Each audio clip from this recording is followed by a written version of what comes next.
Personally, I don't think he will. No one.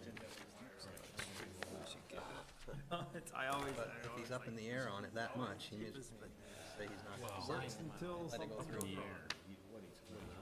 Yeah, what you pay some for. kind of chemical in the slab messed up our. Federal dollars. I guess we'll have to go back to the other method. All right, let's get going.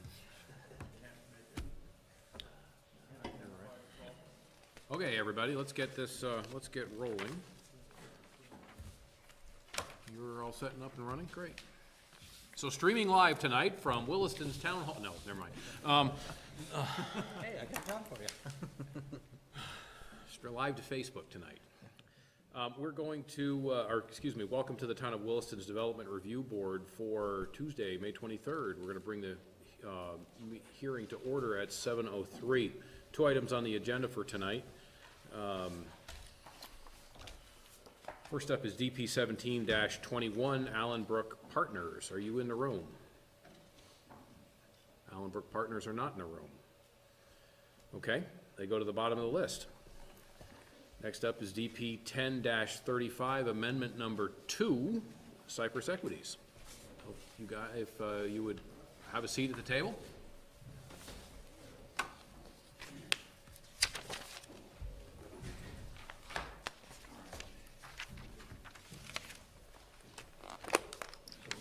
Assemble a few pieces and parts. Sure. Yeah, and if we can set up, yep, over there, very good. Yep, thank you.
First assumption.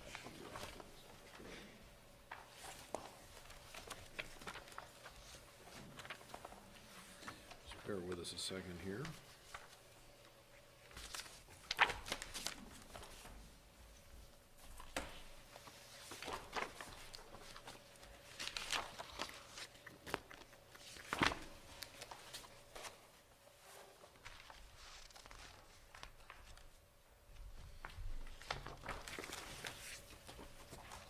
Okay, almost there, guys.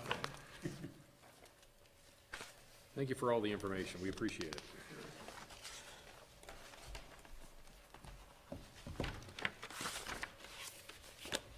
Okay.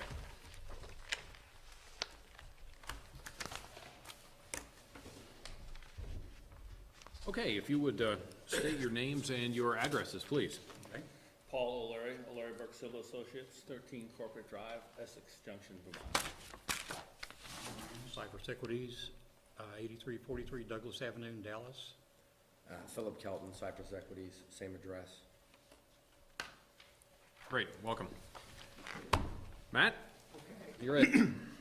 So, by way of brief summary for anybody who's not been following along, this is an application for a discretionary permit to do a fairly significant reworking of the Maple Tree Place Shopping Center.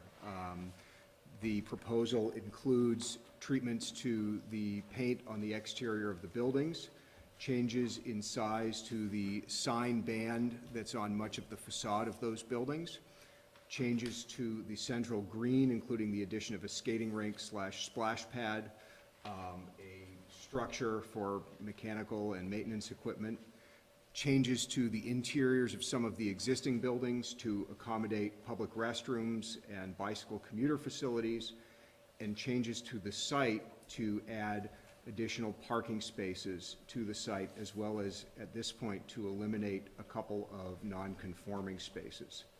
That's as brief as I can make the summary of it, and I'll go into a little bit of what's gone on since the DRB last heard this on April 25th of this year. So at the time that the board reviewed this, there were a couple of discussion items that the board was looking for the applicants to respond to. These included the parking calculations, some parking spaces that were in the right-of-way of Maple Tree Place, the street, some changes to the bicycle parking, the proximity of the restrooms to the central green and proposed skating area, a few changes to landscaping species, and some comments related to the sign band size change and the building color treatment, including the brick facades and roof. So I'm going to take those in order and stop me anytime that there are questions.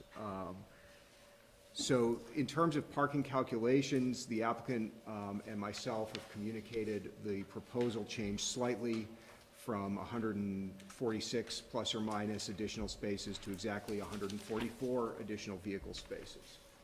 The slight reduction is due to changes in the layout, in part to accommodate item 2 on the list, which has to do with where some of the side streets in the shopping center intersect with Maple Tree Place, the street, across that street from the housing component of the project. If the board might recall, there are some parking spaces there on those corners that, when they are occupied, present difficulties for line of sight with people who are entering onto Maple Tree Place, the street. So if you look at the site plan, you'll see those eliminated. In terms of the overall agreement between the applicants and staff on the parking calculations, I spoke with Mr. O'Leary, and we went over the method by which he had arrived at his calculation for demand using both the transit reduction and the share, and staff and the applicant are in agreement with those numbers as presented in the applicant's plans at this point. So the number of parking spaces, both as shown and as presented by the applicant, are within the realm of what is allowable under the zoning bylaw. In fact, the site, depending on how you look at it, still has fewer parking spaces than you could probably require it, than you probably would require it to have today. Can I stop you there? I mean, I guess, thinking bigger picture for the next application, has this caused you to rethink the parking minimums? A number of experiences in Williston have led the staff to have some conversations about parking minimums, particularly in the growth center, particularly where there's big opportunities for shared parking or where there's a lot of existing parking. So here on Maple Tree Place's site, there's a lot of existing parking. Unfortunately, some of it is behind Staples. Some of it is adjacent to Old Navy. Some of it's at Shaw's, in places where you really wouldn't reasonably expect someone accessing the green to park and navigate across several side streets and over that distance to do it. You know, when I first came to Williston, during the week leading up to Christmas, I did an experiment. I went down at my lunch break and I parked in the back row at Shaw's and I walked all the way to Dick's. And it took me about 3.5 minutes. But perception is reality when it comes to parking and proximity, and we understand That's that. the truth, yeah. So that said, I think overall in the growth center, we recognize that, you know, there's a big disclaimer in the ITE manual right up front, says these are a baseline, studies are limited, local variations may apply. We do think there are places in the growth center where more shared parking, the reduction or removal of minimums, and requiring applicants to justify maximums as part of their application is probably the way the bylaw ought to go.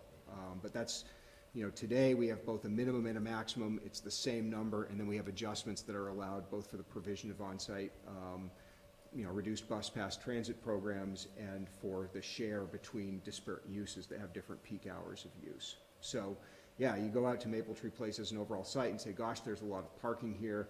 When you focus in on the core area, your assessment's a little different. If you were looking at it today, you'd probably try to come up with a site plan that balanced those demands a little better. So yes, absolutely. And I wanted to pause before I talk about the other things. So there are 3 pieces of the new submission that you folks received in your packets this week. And just for expediency at the staff level, we tagged them civil, overall, and color. They're not each exclusively that, but it gave us a way to reference them in the staff report. So in general, in the civil set is where you're going to see the overall parking layout, the overall site layout. In the set we've called overall, you'll see more detail related to the green and some of the buildings and interior changes. And the color set is really all about the exterior treatment of the building. So I wanted to mention that because I'll be referring to those sets a little bit in the report, and to some degree in terms of some changes that the board might want to consider when it comes to draft conditions of approval. So as I said, I left off discussing some parking that had been removed from the right-of-way. So there's still some non-conforming parking proposed to remain. As we always caution the DRB, when we look at a site with some existing non-conformities, we look to bring those conformities closer into compliance, but very rarely, unless a site is being completely scraped and reworked, do we look for 100% compliance. In terms of bicycle parking, staff had a comment prior to the last meeting about replacing the inverted U, or rather the wave type racks and comb type racks with inverted U or ring and post racks, those being the types that most completely fulfill the requirement of the bylaw that a bicycle can be locked with a U-style lock through both one wheel and the frame. There have been some amendments to the plan made by the applicant. There's a specification in there for an inverted U-rack. There's still a few places in the plan set that either show a wave rack or discuss some new grid or comb-style racks, which are sort of seen as the least desirable type. Staff, number one, has no problem with relocating existing racks that are there that are of that type.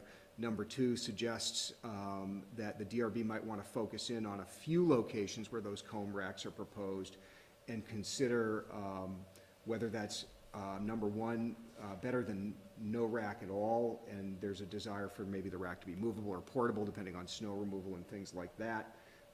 Or are there particular places on the plan where you say, you know, there really ought to be a permanent rack there, or we'd rather not see the comb rack? So just to focus in on that a little bit. In terms of landscaping, we had a comment from the Historic and Architectural Advisory Committee about not using Bradford pear due to its problematic nature, and the applicant has agreed to not use Bradford pear.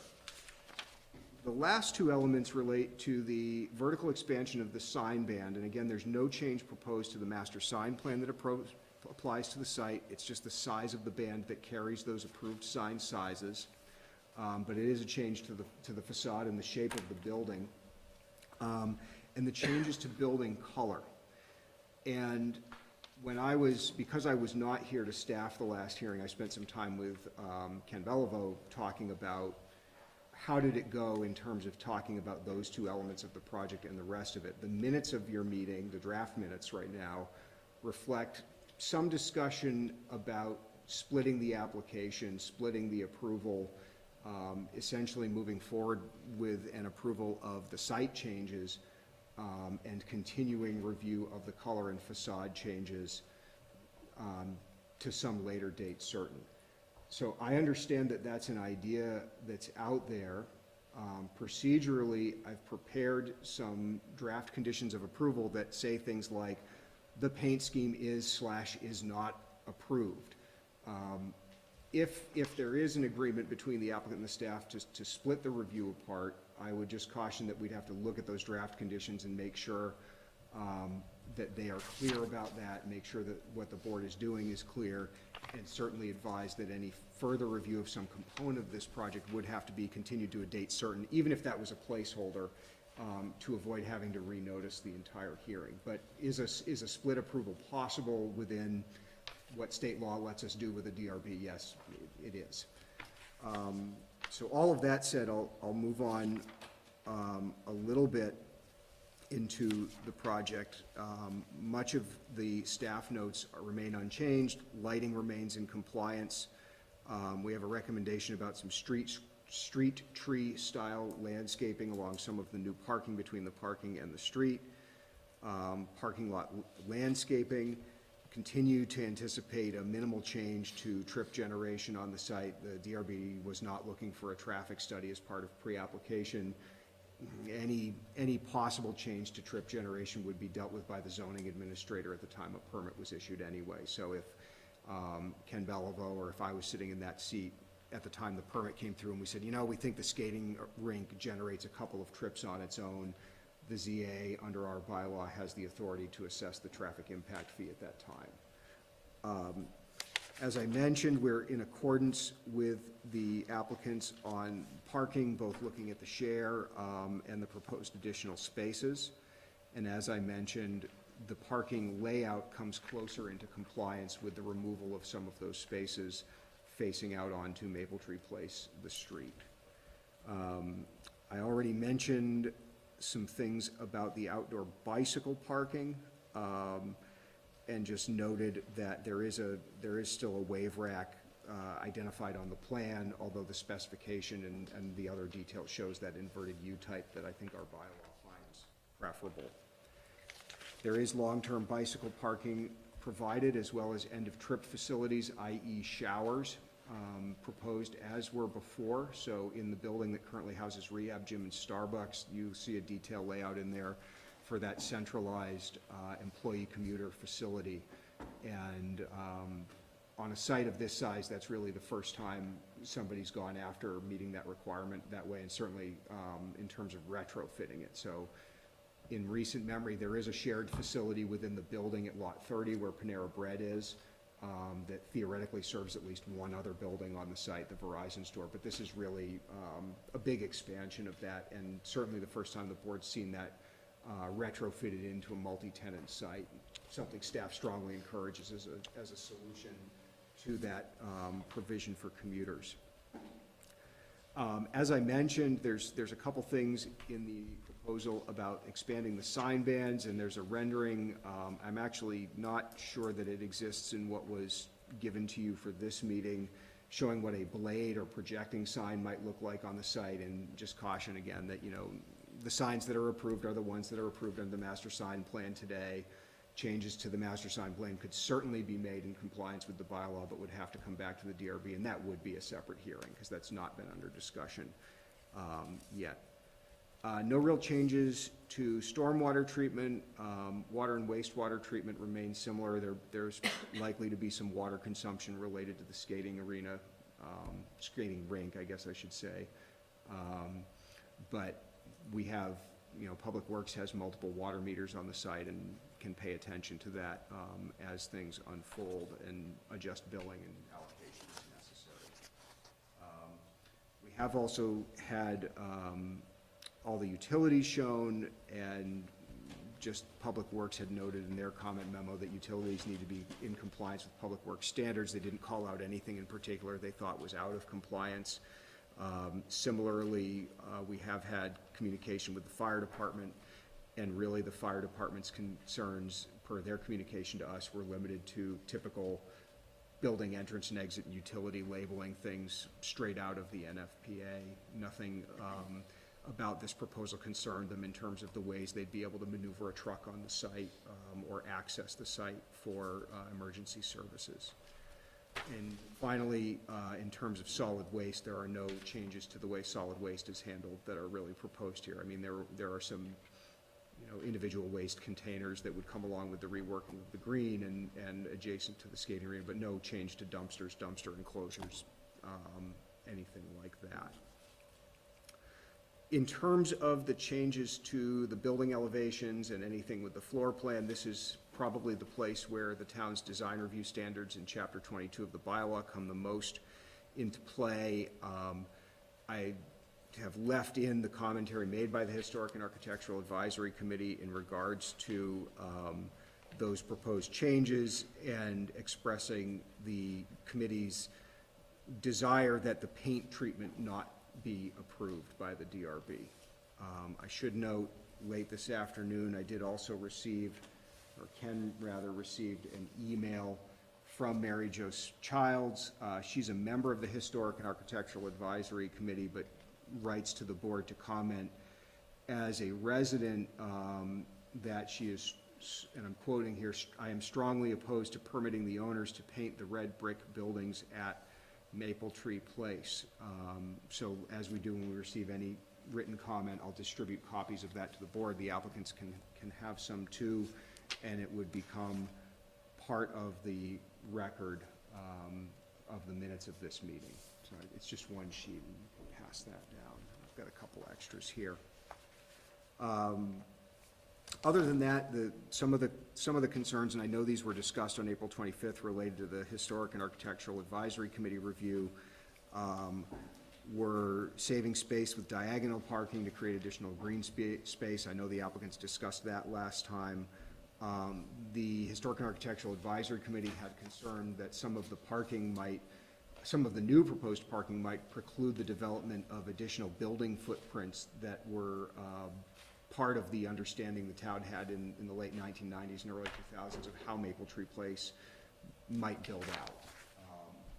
And I think from our perspective, the way that plays out is if we were reviewing such a significant change to Maple Tree Place, and if the board was dealing with an applicant who was saying, I need to put my building here in a place where the plan never anticipated it because, gosh, I've got this parking over here where we thought we were going to put a building, there might not be a lot of board sympathy for that position. You say, the building's supposed to go there, you put parking there, you had it as long as you had it, and really the building ought to land there in the end to have the layout of the site conform to what was originally approved.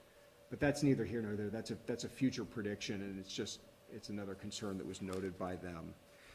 The final element was the idea of considering pervious pavement around the green or in the concrete surrounding the skating rink, and I know that the applicants discussed that with the board at the last meeting, at least identifying some of the typical challenges that have been faced related to the use of pervious pavement here in Vermont. And then you already received your correspondence from Ginger Morton at the last meeting, so that piece plus the one I just handed out to you, again, both in opposition to the paint treatment on the buildings, has already been made part of the record. Following that, I have prepared findings of fact, conclusions of law, and recommended conditions of approval, and as I mentioned, you do see an either-or related to the painting of the brick surfaces in condition 1, a condition 4 related to the bike rack specification that has an either-or element in terms of how many and which of the comb-style racks the board wants to allow on the site. Most of the rest of the conditions are either boilerplate or were ones that were drafted the exact same way the last time the board saw the project. So that's me talking you through the bulk of the staff report and draft conditions, and I'll leave it to the board to guide the discussion from there. Thanks, Matt. Okay, gentlemen. Well, welcome back. Thank you. Paul, why don't we, or all of you, why don't we, let's start with the discussion items from the top, and you can run us through the changes that you've made based on the comments that the board gave you during the last meeting. Let's see if we can work through that. All right, the parking, Matt talked about in detail. Essentially, we're in agreement with the parking numbers. We're adding 144 new parking spaces to the center part of Maple Tree Place in two areas. One area to the northwest of the green and another area to the southeast of the green. And we'll comment on the area to the northwest. One comment that the board had last time, which we missed, which was an excellent comment, was to extend the diagonal bituminous path that goes to the green all the way up to the existing path that goes around the detention pond. So we made that change to the plan. The path now goes all the way through and makes that connection.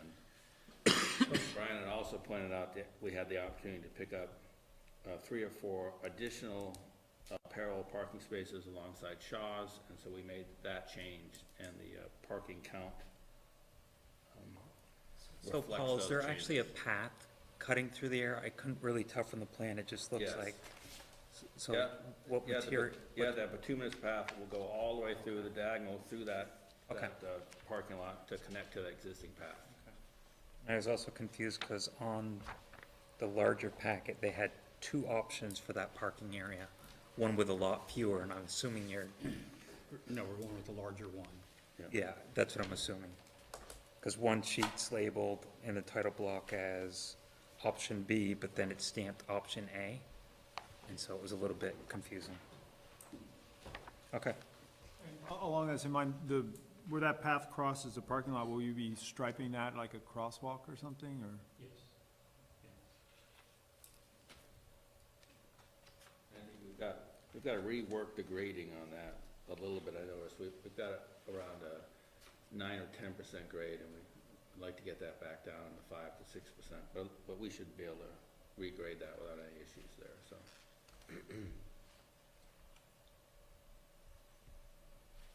So we're pretty much set on the parking. When we moved to parking in the right-of-way, we had that discussion last time.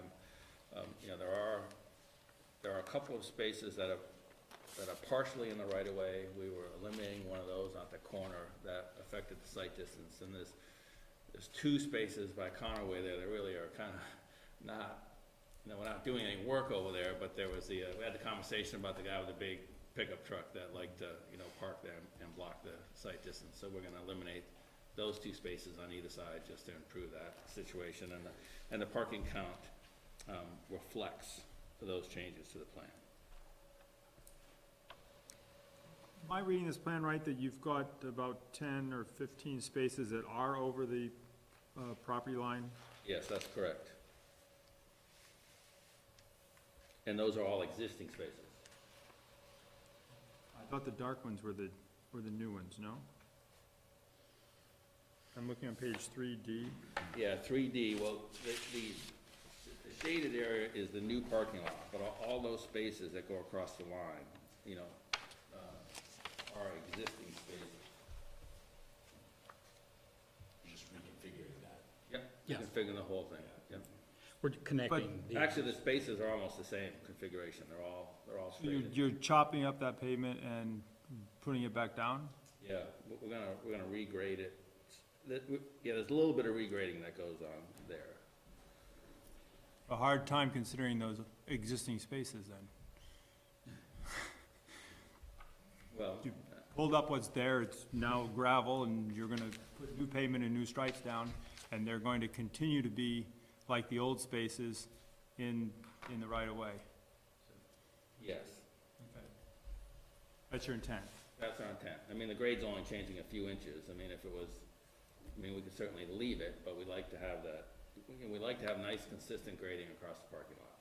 I understand that, and I think we'd like to have parking spots that weren't in the right-of-way, since our rules say that you're not supposed to have that. I mean, to that point, how much difficulty would be to pivot that whole parking, the new parking, the darker shaded, you know, to go counterclockwise a couple degrees, you know?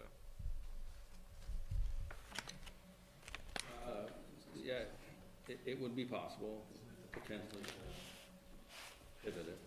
Although it looks Yeah. like you're making up some grade between, on the western side, between that and the sidewalk.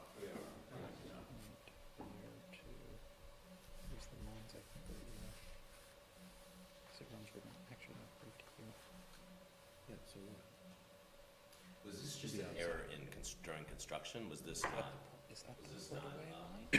staked out correctly? Is that why the parking spaces are? I really don't know.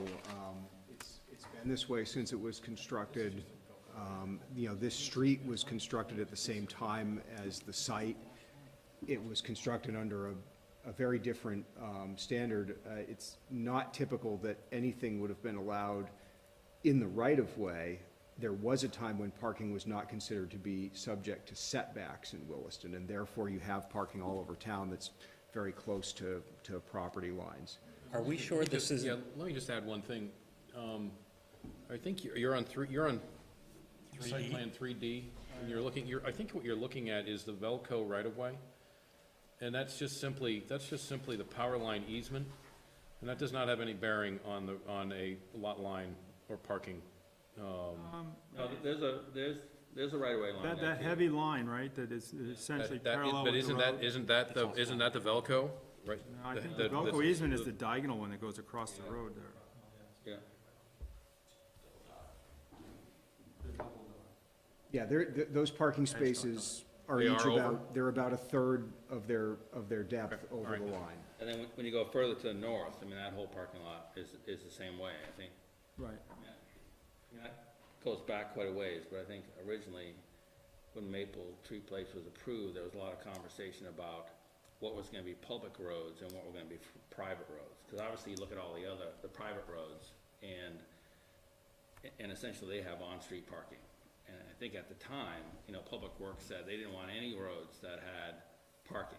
They didn't wanna have to deal with parked cars when they plowed or when they maintained. And so I think the layout was pretty much fixed, and at that time they said, okay, we're gonna take the main drive, Maple Tree Place through, which has no parking, on that road. And I think the way it ended up is that some of the parking ended up within the 60-foot right-of-way that the town took. So I think everybody kinda backed into it. I don't think there was an error in construction or an error in the layout or anything like that. It's just, that's the way it ended up. Williston agreed to take, Maple Tree Place and some of the parking's within the 60 feet.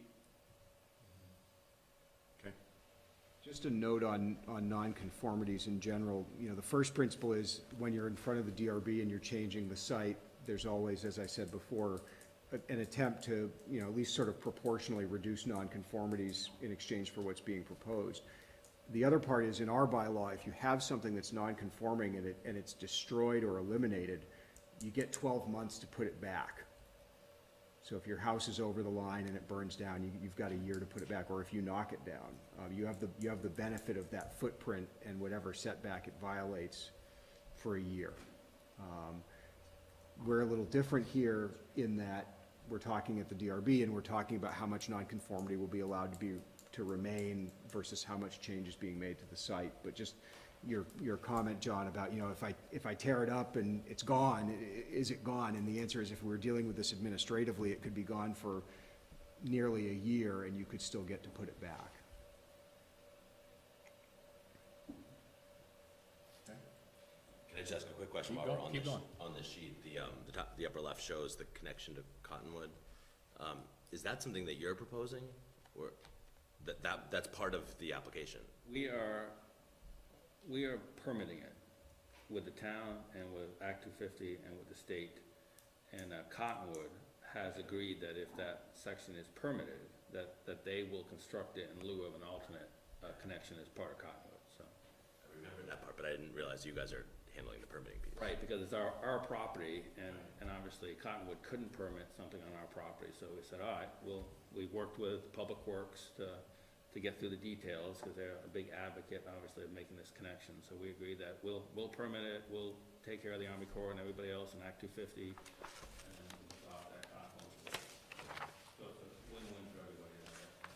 Do you have a sense of whether Army Corps is gonna be okay? Yeah, Army Corps signed off on it, and the state has signed off on it, so, as long as our good friends at Act 250 don't have any heartburn over building that section of path, it should happen this summer, hopefully, so. That's great. So, Paul, since we've been talking about these parking areas, is there a landscaping plan for those parking areas? I haven't found anything in the set.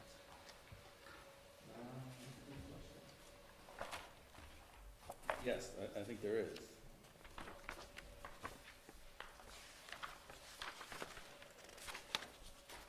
I think they're labeled like L 1.0 is the landscape plan for the northwestern parking area. I don't have a full set in front of me.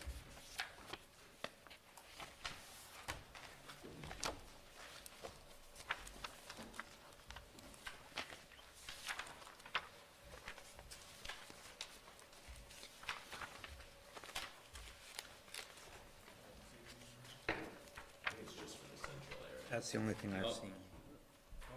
There are landscaping plans for the two parking areas.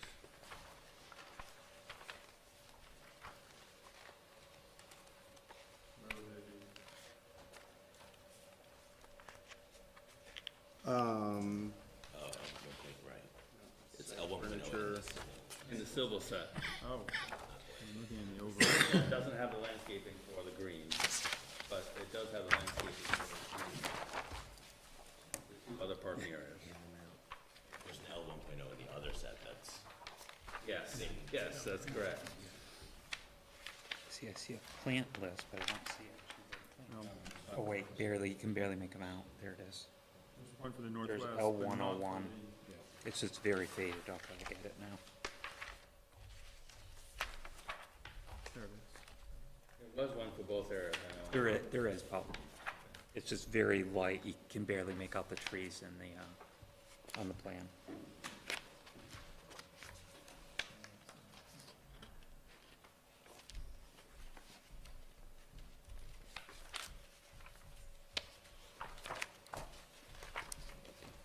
Okay, that's all.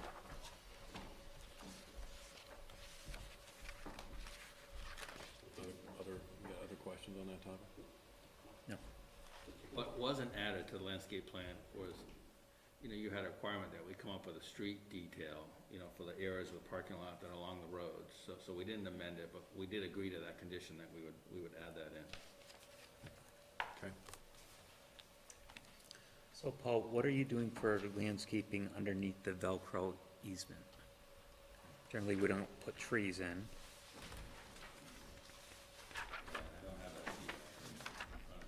You have that sheet, Brian? Which for it. page is that on? I'm not sure that, I see it for the,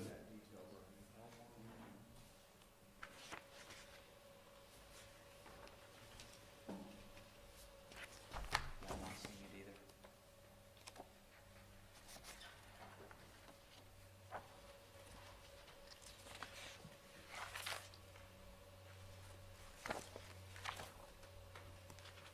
You're not finding a street tree detail? I'm not seeing anything for a landscaping plan for that parking lot. excuse me.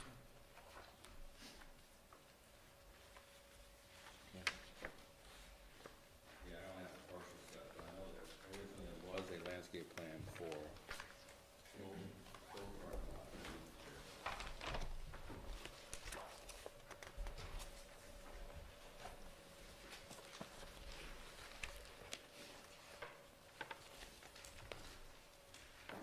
So that's a street tree detail, is that something you can provide staff? Yes, we've agreed to provide that to staff. I don't think we need to get too hung up on that. I have the sheet if you wanna, do you wanna see that? This is from the last packet. The last packet? Sure, why don't you pass that down?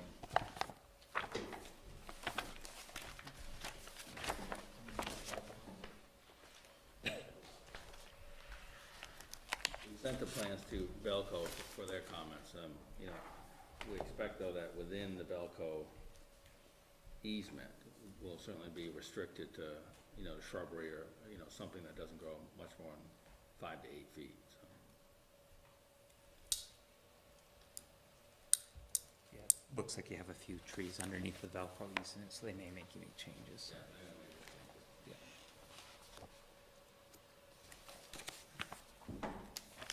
Okay. Moving on. Bicycle parking, essentially we've had a couple rounds with staff. Staff would like to see some different type of racks where we're pretty much good with whatever staff recommends. So, A lot of bike racks out there. I mean, if staff wants to mark up a plan and say where, right, so I'm hearing They'd like to see- Matt in his presentation say, the board, why don't you start picking spots for bikes? And so that's not something we wanna get into. So I do think that, and we have picked a lot of spots. Yeah, we have. And so if I staff understand would that. like to tweak some of those spots, we'd be glad to. I'm gonna take kick that staff's back recommendations. in their direction and let them do that. That's fine with us. It's a nit, but I keep on hearing that, staff is opposed to the comb type. And do they keep on showing up for a reason? You own them, right? Well, we own a bunch of the combs, so we'd like to utilize them. The combs have advantages and disadvantages. I mean, the advantages being they're easy to move. I mean, if you're trying to, plow the sidewalk or, you need to reposition something, it's easy to grab them and move them. The combs cost about the same amount as the inverted racks, but the installation of the inverted racks, I mean, you know, you've gotta dig a hole, you've gotta set them in concrete, and so then you can't move them, and that costs you quite a bit more to put them in. But the foam racks, you know, you can move around, or, you know, if you wanna fix them, you can basically just get a Hilti gun and Hilti it right to the sidewalk, so. So, you know, the combs have, that's the big, There's a sense of permanence with the, you know, the inverted U, and that the combs don't provide, and they do, you know. I think the bigger issue with the combs is bikes are changing, and you're seeing things like fat bikes. If you have a bike with fenders, sometimes the fenders won't fit, you know, through the comb. And so, I think those are the bigger issues than just a comb rack, it's just a change in technologies. You know, to clarify a little bit, number one, staff doesn't have any problem with utilizing and relocating the ones that are there. We wouldn't suggest taking those away. And I'd also say that where the renderings and plans show the replacement of the wave style or comb style with an inverted U, it looks great. I think those have been put in some really prominent spaces where they're likely to get some use. And I wouldn't want to suggest against further comb racks if the alternative was nothing. Because overall, this is gonna take a site that doesn't have a lot of good bike parking now and really communicate that that's expected, that people will be able to access and utilize the site that way. I would recommend that anything that's permanent be that inverted U type or ring and post type as opposed to the wave. The wave, you know, it looks like it has about 4 slots in it. In practice, you get one bike on either side of it and then it's done. The inverted U gets one bike on either side, but you know, you put a row of them out, and I think you'll have a better bicycle parked site than any in town based on what the applicant's already showing as it is. I'm totally comfortable working out if there's one or two here or there, we need to talk about it final Right, plans. and just trying to We can handle accommodate the that. quantity of spaces, it's Yeah. tough to do. In fact, I don't know that it really can be done and use the space wisely with all of the inverted U's.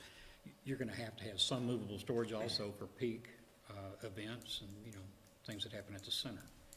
So, Do you have any sense on bike traffic increasing, decreasing, static?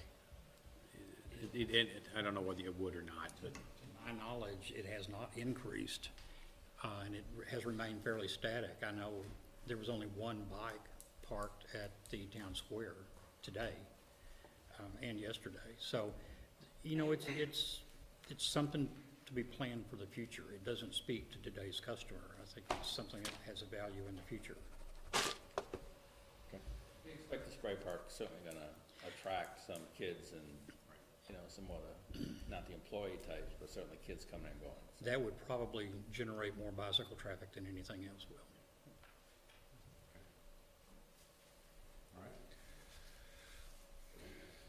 Restrooms, I'll kick that to Tom. All right, so we found a location closer into the town square for restrooms. It's, I think it works. It's right off the town square in Building B. It's facing, it's close to the town square, but it's facing the pedway. Not a whole lot you can say about it. It works good. Good, okay, I think that's important. I'm sorry, I'm not understanding exactly where that's being located. It's building, Building B. okay? Which plan does that show on? Help me out.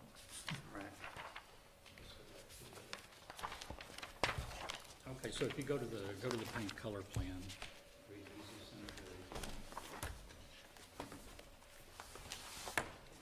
So, I mean, I'm looking at drawing A101, but I think that's the Starbucks building. So you're saying it's not gonna be in there? No, it's not going in there. It's the into trail facilities. So do we have a plan that shows where it is? That's where the shower facilities are going. Okay, But in addition to that, we have a public Public bathroom. restroom, okay. You made the comment last time that you thought Starbucks, that building was a little too far. so again, which drawing plan does that show on? Okay, Building B, go to the paint scope plan. It's the easiest place to point it out. Page number 9. Which? Number 9. As I also have it in the same set as the Starbucks building one, it's further along in. It's LOD-49A, lease outline diagram. Yeah. So that's if you look at that overall key, you can see what Unit 49A is. If anybody remembers close to home when they were at Maple Tree Place, it's essentially on that corner. The sheet looks like that. Like that. Which of these three identical? It's the one that staff tagged overall, and it's about halfway through the set. Drawing number which? This one is tagged, it's page 40, tagged LOD 49A. I see, so it doesn't say on this plan, though? No, you, Okay, I mean, but, so is there a plan in here that shows where it's going to be? yes. And that is the one Matt's trying to show me? Yes, uh-huh. Which is, where is that, Matt? It's the very next sheet. Well, Got too many sets. You guys are killing me. there's a sheet that goes right there that has it on it. I see. Site plan, It's a site plan. yeah. Well, I'd like to see it before we approve it. Right past 39. It's just a picky little thing of mine. So,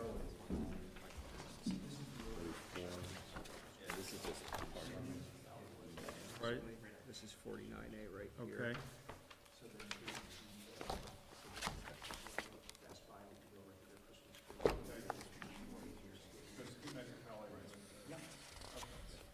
So we're coming right in off the first part.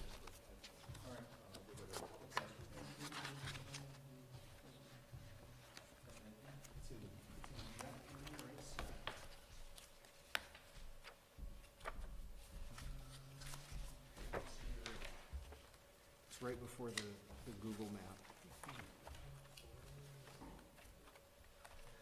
There you go. You got it. All right, thank you. Yep. Great one.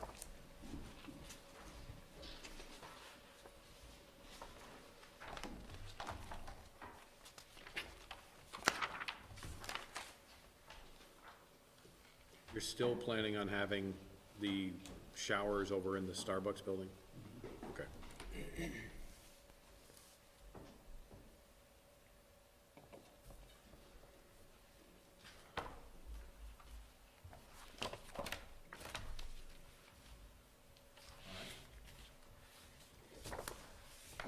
John, you clear on that? Yep, I'm good, thank you. All right, Paul? Okay, to address the sign band's rotting in place right now. I mean, it has to be replaced one way or the other. We'd just like to make it a more comfortable fit for the existing signage to go in. We're not planning larger signs. We don't even propose to change the signage plan. It just needs a better background. Some of the existing signs there, they look like they're squeezed into a small band. And the elevations here are all done to scale for our proposal.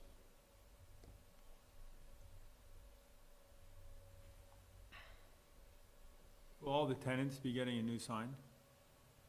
Or are you gonna, We're gonna take off the existing signs and and pull them off, redo the sign band, and put them back on. signs back Yes. on? But no proposal to put existing tenant new signage in. That would be their option. Do you need to adjust any of the lighting as a result? Move it up a little bit higher, that type of thing? We'd like to get a consistent light fixture. I think there's 4 different kinds out there, one of which is really good. It's an LED, it's a gooseneck.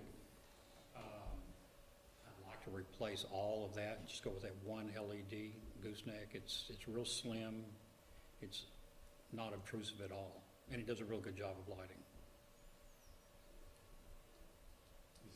Is that the plan, or is that part of the wish list? If we redo the sign You sound a band, little- I think sound it a really little- needs the light fixtures done too. So I think that needs to be on. We haven't touched on it, but that's the plan, to add that lighting, or replace the existing lighting that's there. Is there a cut sheet for the light, the proposed light in the packet? Okay. Is that something you can provide to staff? I can easily. It's the lighting that's over Mexicali sign. but you're not asking for it at this point with this application, are you? Well, I'd like to, but it's an oversight of my Sounds like they are. I thought didn't you say when you came back for the change to the master sign plan, you would propose that? Well, but I don't know that the signage would be, I mean, the lighting, if we're in conformance with the sign plan now, the changing out the lighting, I saw that as operations. I didn't see that as something that needed to come back. Because it's just a new version of what's existing. We typically handle lighting changes administratively, you know, just show me a cut sheet, show me that it meets the standards in the bylaw. And even the manner of lighting of signs, there might be one or two master sign plans in town that actually specify, you know, all signs shall be this type or that type. Maple Tree Place, that wasn't something that was actually made part of the master sign plan. So a change in lighting, as long as it's in conformance with the bylaw, could be presented to the staff. I would advise that whatever final plan set governs the change to the facade shape, just include the cut sheet for that light and identify all the places where it would go. And we can administer that as part of a final plans approval. I should note, I've drafted the draft approval tonight, and for any project of this size, without any delegation of final plan approval to staff. In other words, we would work it out with the applicant on a submission, but we would bring it back in front of you as a non-hearing administrative item at our earliest convenience and just say, they gave us everything, give you a chance to ask us any questions about particular changes made in response to your discretionary permit approval, and then have that signing happen at a meeting. So that's not a hearing like this procedurally, it's just a signature on final plans, but we would show it to the board and have the opportunity to all be in the room at the same time, as opposed to myself and Ken just sitting at the conference table, you know, running down the checklist. So cut sheet to Matt. Yep, I'll do it. All right.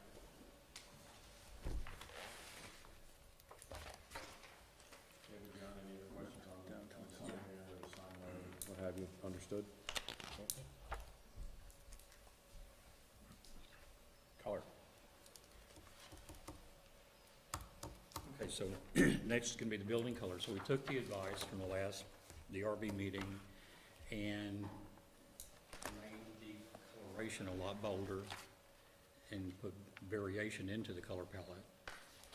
By going to another color on the metal roof, which would be painted, and then the brick with gray, black accents, and white. And the color renderings are on the brick in front of us, which are all blocked up by the color boards. Can we see those?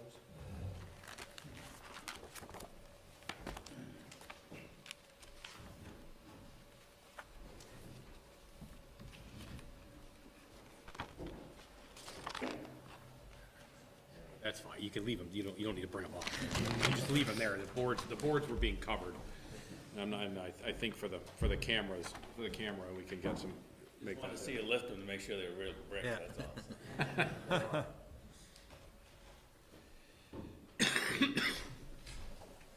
So I'm sorry to interrupt, please go ahead. So, are there other questions about the paint color, or? This is our considered recommendation to the center. So we asked you for contrast. Yes.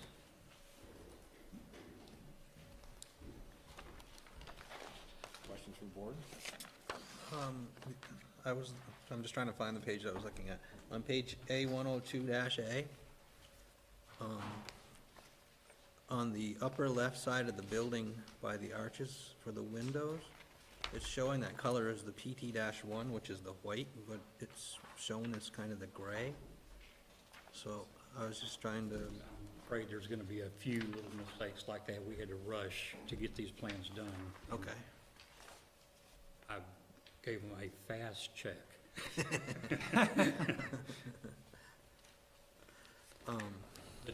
What's shown as white will be white, what's shown as gray will be gray. That's the intent What is shown as gray will be gray? This is what you just said? on these renderings. Yeah. Because these four boards that we saw in front of us are the ones that what you're really requesting us to approve. Dialed them in as best we could, yeah.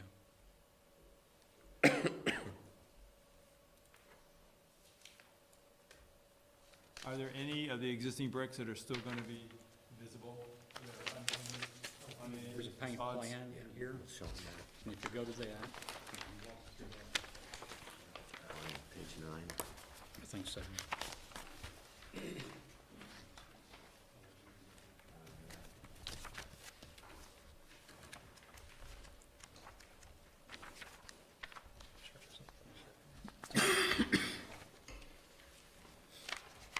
We were just looking at it, Paul.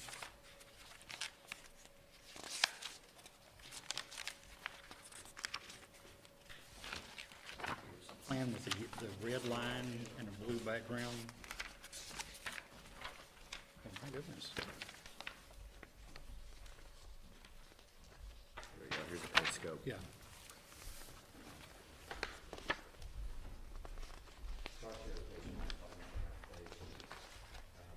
Paint scope is represented by that which is red, and anything that's not marked red will remain as is today. But all the elevations that are marked in red, or outlined in red, are fully painted. There's none of the existing red brick is going to remain on those elevations. that's correct. And a large part of the, What I was wanting to do is just not make sure that, because I didn't see any on those plans, in the even quicker review I've done than you. That there aren't any areas that are unpainted, so, all right. so if you're coming down I the understand what highway, you're going for here, so. coming down the highway, you're gonna see a lot of red brick. You're not gonna see much white at all, much paint coloration. We try to confine it exactly to the town square and try not to let it expand anyplace else. So what is the actual roof color? Right. It'll be a steel-looking gray. You'll have a sample of that here?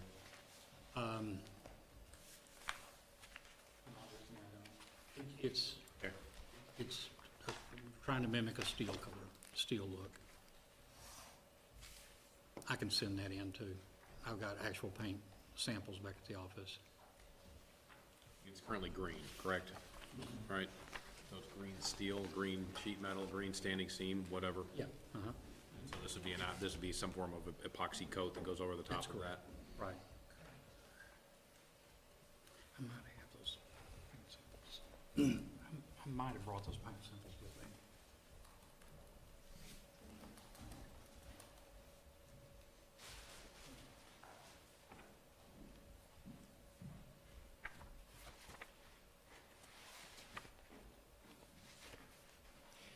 Is there I imagine there's like a shopping center, market trend magazine or something that talks about new trends in shopping center.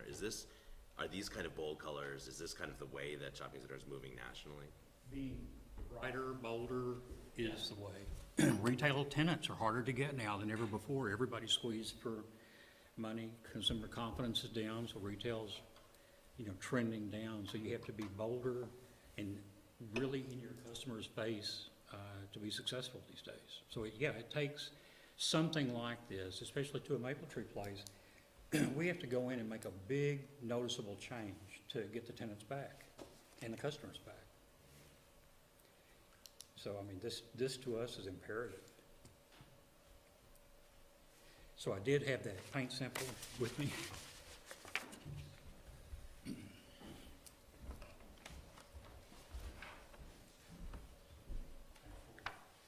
Benjamin Moore. Yep, okay. So this is the roof color up here? No, this is the roof color. That's the roof color? Yeah, that's steel, I'm sorry. This is the roof color, that's the gray, That's the offset. and that's the black accent. Which is the roof color? Here. Okay, so it's different, that's a piece of something you got on there.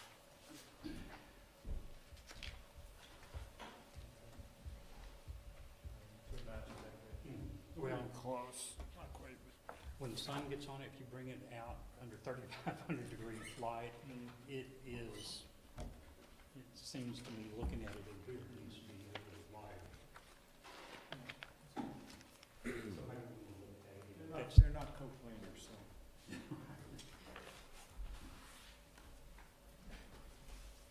We revise the virtual reality file to reflect the new paint plan? I don't know if anybody on the board would like to view that. Would you? Only if the camera is pointed in an opposite direction. Yeah. That can't be streamed, right?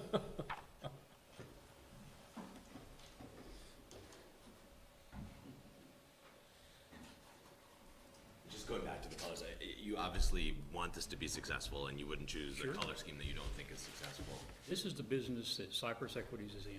We buy depressed shopping centers and we renovate them, and we're very successful at it. Risk is if you go too far, then those tenants won't come back, right? Or if it, I don't see the skating rink in there. Yes, you're right. You were Yeah. standing on it. Should have walked And to you it. know, Those awnings are very yellow. Yeah.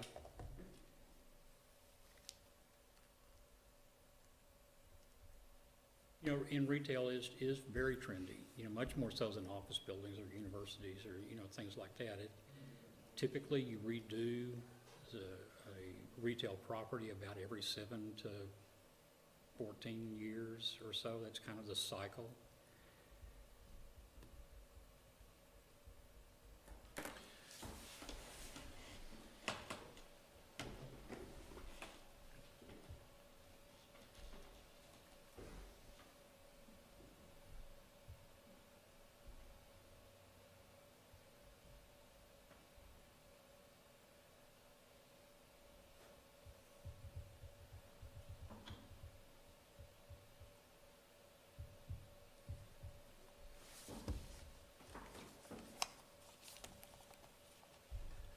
I ask some other questions while we're going through this. While he's tied up. I may have, I wasn't here at the last hearing, but one question on the pavilion, just looking at the two, the illustrative site plan and then the overall layout materials. The building is a different shape on those two plans? Yes. Which is the actual? The one, the long and narrow, we were trying to imply like a New England covered bridge-ish looking. I mean, I'd be interested to get a quick tour of the green and what you're proposing on that, 'cause I don't think we really talked about that a lot. Sure. So, Well, let's just, hold on one second. Is the yellow that I'm seeing in there, is that the yellow? Because it doesn't, I'm not seeing it, I'm not seeing that yellow. it doesn't pick up in Photoshop or PDF drawings to mount them. They get washed out a little bit. So is it the orange? So Which is on the, that color board that I just took back, which is the color, that yellow that I'm seeing in the, this is the correct color. and where does it show up over? Shows up more like a bronze. Like which awning is what? Well, it's the other. That's toned down. So,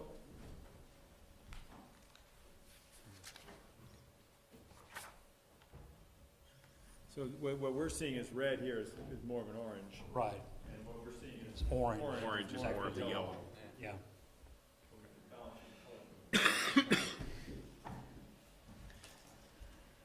That's not a real good rendering, color rendering. Well, there's two aspects to that. One is the canopies that go into the green.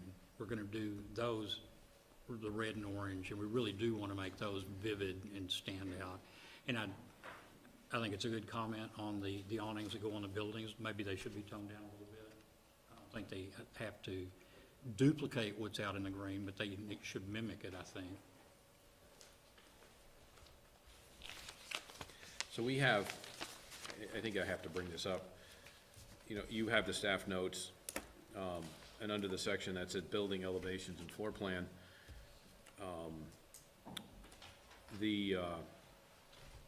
what we euphemistically call the HAC, so the Historic and Architectural Advisory Committee, which you met with, and which generates an opinion, which is then given to the board on an advisory basis. They are there for a reason. And, you know, if you read in the, their statements in the staff notes, there's two statements in there that disagree with your color proposal. And there's some tension here in that I don't think there's anybody on this board that doesn't recognize the fact that retail needs to be successful. And that retail is going through a sea change right now. That probably hasn't been seen in who knows how long. But you know, their first statement is that the proposed paint treatment, I am quoting from them, the proposed paint treatment and colors do not reflect the build quality of the buildings where they are proposed. And they go on to say that the HAC recommends that the painting of the brick surfaces at Maple Tree Place are not or is not in keeping with the bylaw requirements. So that's their first statement. The second one is respect the context as part of our bylaw 22.3.1. The choice of the building form, colors, and materials should be compatible with the surrounding landscape and the built environment. And it does go on from there. And so one of the challenges we have is to reconcile those statements with clearly the need to update the center. And I'm not gonna go so far as to ask you your opinion on this, because I think I know what it is. But understand that when we talk about this amongst ourselves and come up with an opinion ourselves, these are some of the things that we have to take into account as well. Okay, so, you wanted to talk about the, center? Yeah, I think the suggestion asked is they for can walk a- through. So let's go, tour of I think the- unless anybody else has any questions on the color, which I think we all have a good idea of the color, the contrast, and the renderings.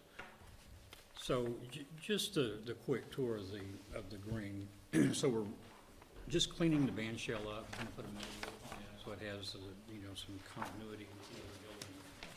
Is there a particular plan we should all be looking at so we can all? Well, you can see the cover sheet that I provided previously. I don't think we copied it. All right, that's right here, it's just inside the cover of the overall. Yeah. So, band shell is just getting, freshened up. Nothing, no material changes to that at all. The central sidewalks, the access those are new, so that we could fit in a skating rink down at the top of the plan that you're looking at. That skating rink, ice rink, skate rental facility attached to it. So is there a plan in here that is specifically what you're currently It'd be the proposing? Because I landscape. think this is a pretty old rendering. This It is. is The what we saw a landscape year ago. Up to date. Two? So if I go, is this the plan here, the L 4.0? Yes. Yeah, the landscape plan L 1.0.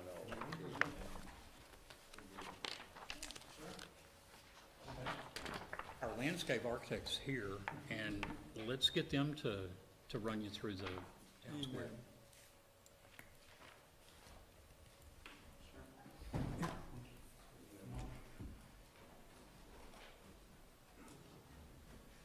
Sir, if you can state your name and your address, and ma'am. Jeff Hodson, Wagner Hodson Landscape Architecture, 7 Marble Avenue, Burlington, Vermont. And Hannah Loop from Wagner Hodson Landscape Architecture, same address. Thank you.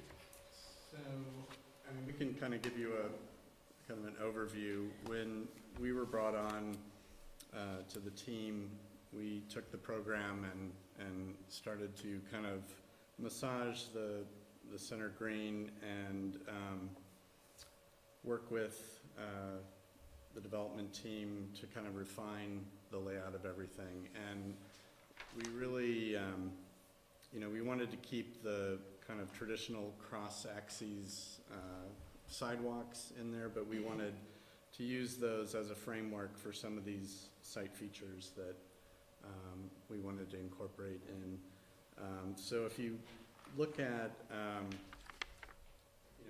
we've got kind of the outline of the skate rink on there, and we have some refinement to do with mechanicals and refining the layout and materials a little bit, but the idea is to really create this kind of hub of activity in the kind of southwest corner of the park, and have that be a really active kind of urban space. And then the area over by the band shell is really more of the passive kind of open lawn area. So there's a seat wall that kind of arcs through that will provide seating for people watching the activity in the fountain. On the other side of that wall, we use that wall to build the grade up, so there's some terraced, kind of lawn terraces that face the amphitheater area. There's also room for movable tables and chairs. There's a kind of large fire pit feature in the very southwest corner. And then we reintroduced a kind of a lawn area in the center, just because we felt like it was becoming a kind of a really big paved area in that corner of the park.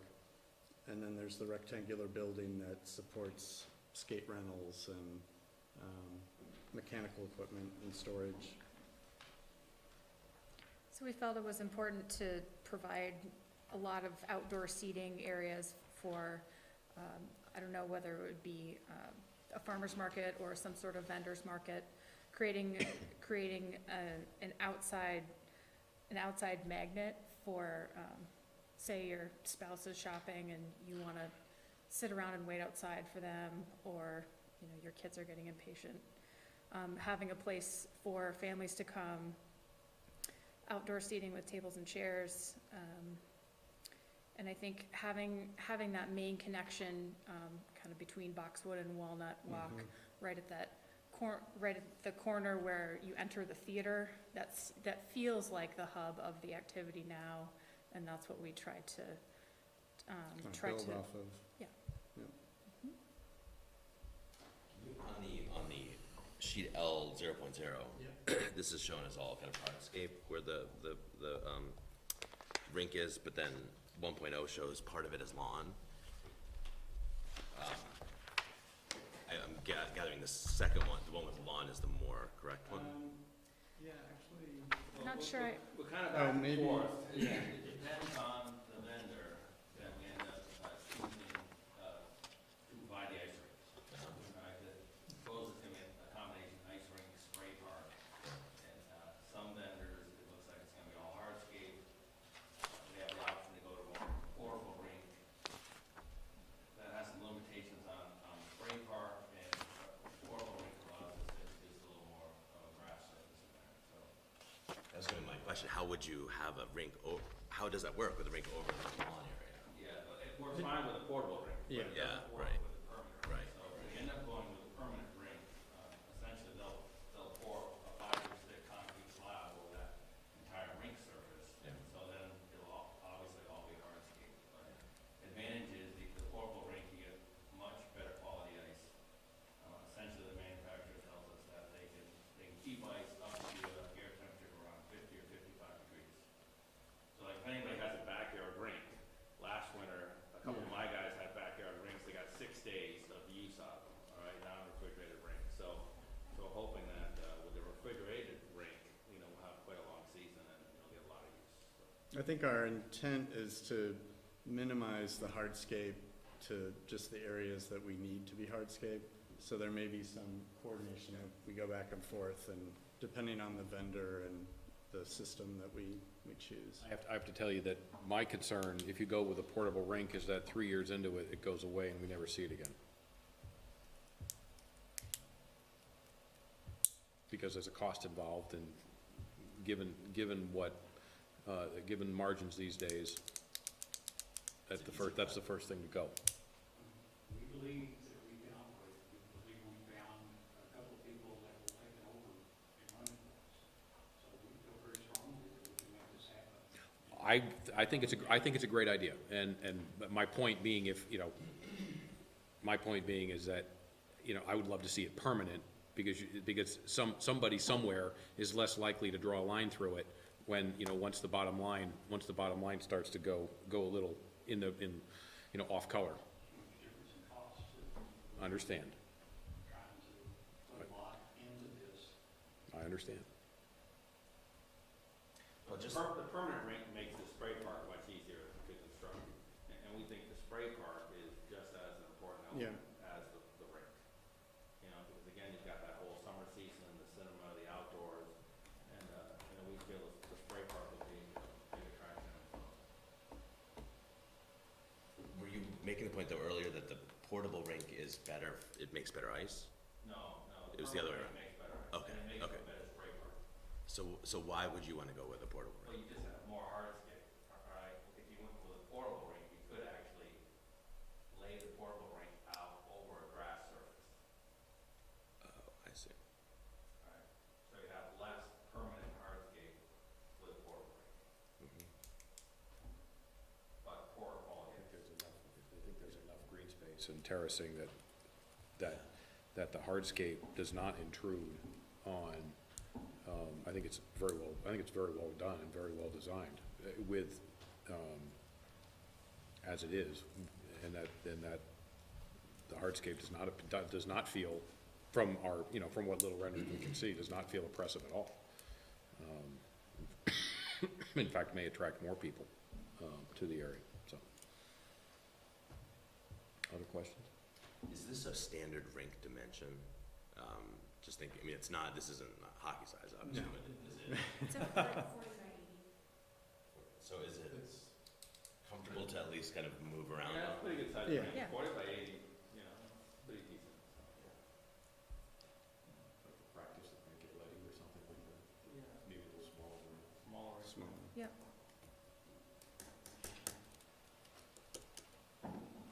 Okay. I did have a comment, it's not really landscaping, but it shows up in your plans. One thing that's bugged me is the missing crosswalk down in the southeast quadrant. There's 2 missing crosswalks there, like, you know, you've got the new parking that's going in. I don't know why they didn't put one in the first place, but I'd love to see that back on these plans. We can put those back in. Yeah.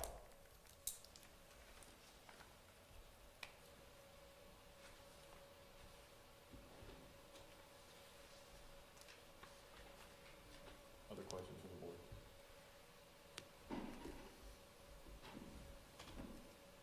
Mr. Hamelgarn? I can't think of anyone answering that. Dave? The only thing I have a question on is the building that's facing Maple Tree Place, that side of the building, which is a building you're gonna paint. Maple Tree Place, what is the road there? Yes, that building. The Valco easement. Yeah, the one facing the Valco easement. Do you have a rendering of what color you're gonna paint that, or is that, I didn't see anything on that one. This back here, Yeah, it's gotta be the one. So what building are we talking about? I think we're talking about the rental facility. there's no business, it looks like it's the Rental building, okay. So the rental building, is still up in the air a little bit. We're gonna use hardy siding on it, just for longevity purposes, and a dark brown color is what we're leaning toward on the siding. And the roof will be stainless steel metal. So what colors? It's gonna be different than what we have for our base colors? I think he's talking about this building, that. So Just this- Maple Tree Place. Yeah, Sorry. I misunderstood. Okay, so that is Building D. We will be painting all 4 sides of that. If it would help selling the project, I'd be happy to take it off the back. We feel that there's not a good place to stop it. and pretty much it's all walls back there and a few windows, isn't it? There's not. Well, Windows we're on the trying to second. maintain as much of it as we can off of Route 2A. And we're not touching any of the red brick on Shaw's, you know, on a lot of the buildings. This one building, you know, I guess it's somewhat of an anomaly. We just felt it was better to bring the paint on around because there's not a good place to stop it. You don't really want to stop the paint on an expansion joint. It's really the only opportunity we have. To make a logical conclusion. remember at one point talking about like fire pits or something in the, And we have those, noted on the landscape plan. not in the green, but in the walkways that go, We have one along the walkway at the green, then you have, 2 or 3 of them located at the pedways. but not, I'm not using the right terminology, but the walkways to get, you know, from the green back to the, Christmas tree shop, those alleys or whatever. Yeah, the pedways, yeah. Is there anything going in? Only out front. There would be seating areas and a fire pit, so you could be looking at the town green and sitting around these conversation groupings. Oh, okay. So you're saying between where, Mexicali and, There's one of them right there. Rangers. Yeah, that's correct.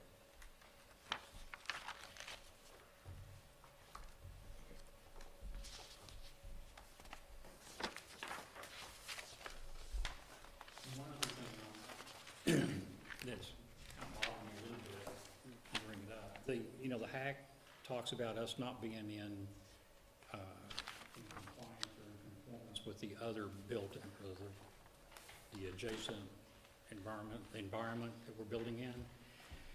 It's retail around that area. I don't know that, red brick, has a context in this location. And I never agreed with that comment that was made, a long time ago. I didn't think it really meant anything. It's a retail center. Take a look at retail center. Look at what you got across the street. We are making this better than what is across the street. So, and we have to do something to liven this center up, or we are not going to do it. I think we understand that. I'm sorry? I think we understand that.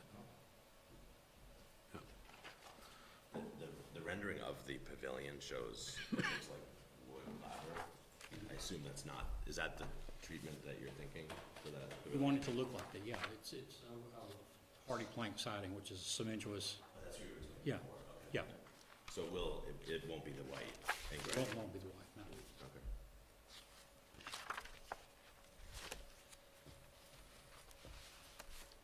Any questions from the audience?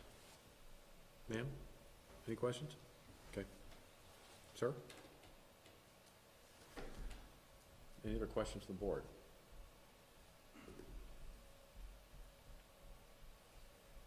Can we keep these boards in here while we're doing our deliberations? Was that a yes? No, I just like to have them as we talk about it. I think it'd be good to have. It's okay with you guys? Leave it all.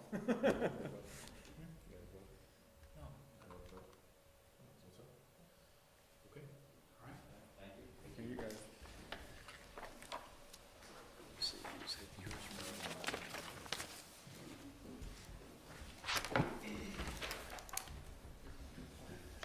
We're gonna close the hearing, DP 10-35, AMD number 2, Maple Tree Place at 8:25.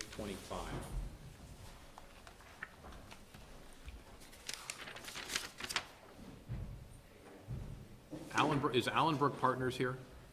That's you, okay.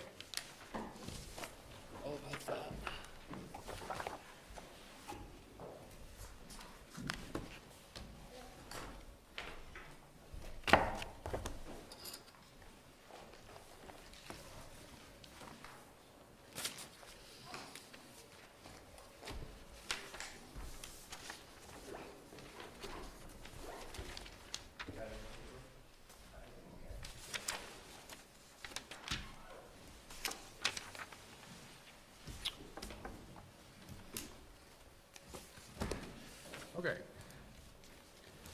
We're gonna open up DP 17-21. Master sign plan for, we have an address on here? 8031 Williston Road, master sign plan, there we go. Would you state your name and your address, please? Jana Walder, and I'm here representing Allenbrook Partners, 8031 Williston Road, Williston. State your first name again? Jana. Yana. Thank you, welcome. And I'm hard of hearing, so if you would kindly yell. You have a very soft voice. Okay. Okay, this is a request for a discretionary permit for a new master sign plan at 8031 Williston Road. Some of you might know this property as the Taft House or the Mary Helen Taft House across the street and just down that way.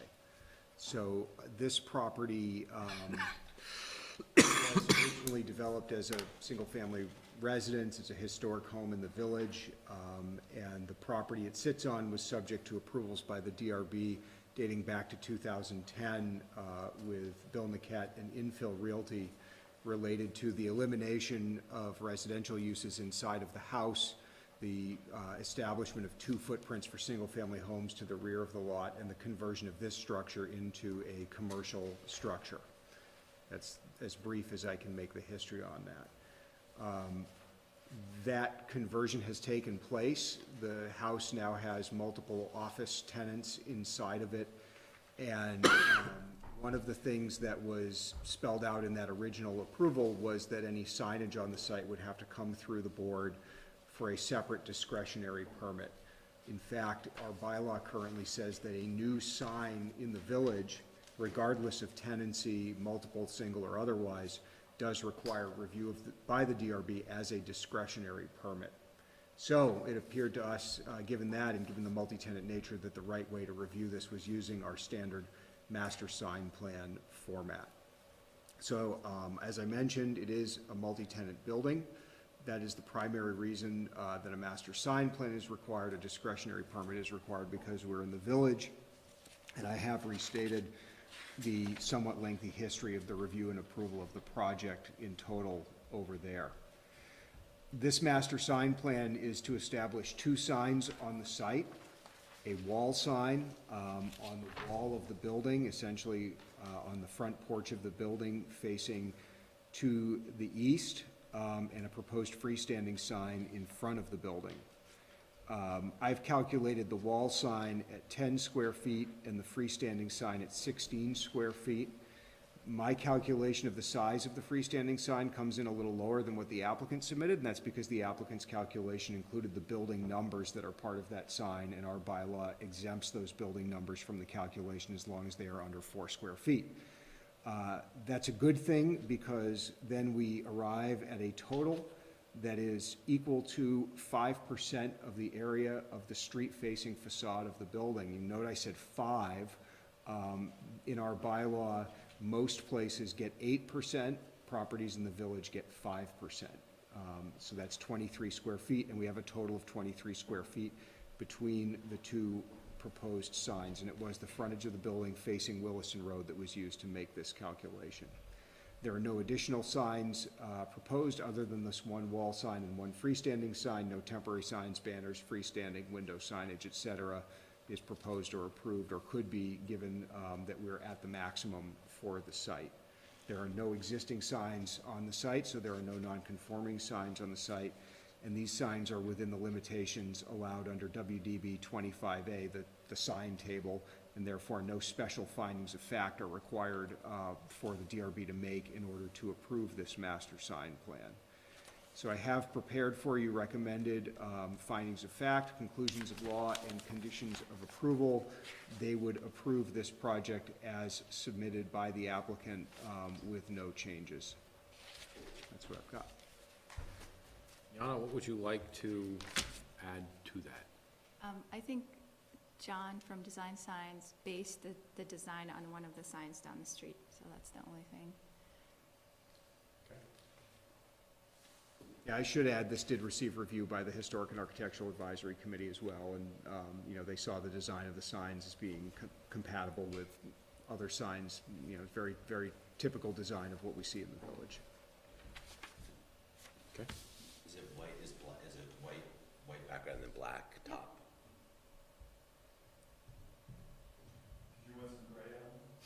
Well, we have to see some color samples. Colors don't really matter to us. It would actually be helpful if there was some guidelines saying this is what the font should look like, this is, you know, would be easier, I think, but we're pretty flexible. Any other questions? Nope. Thank you for coming.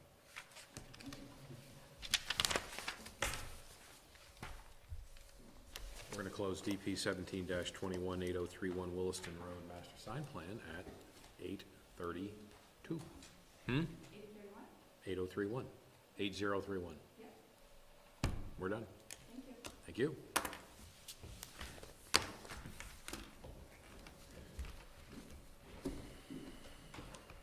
Okay.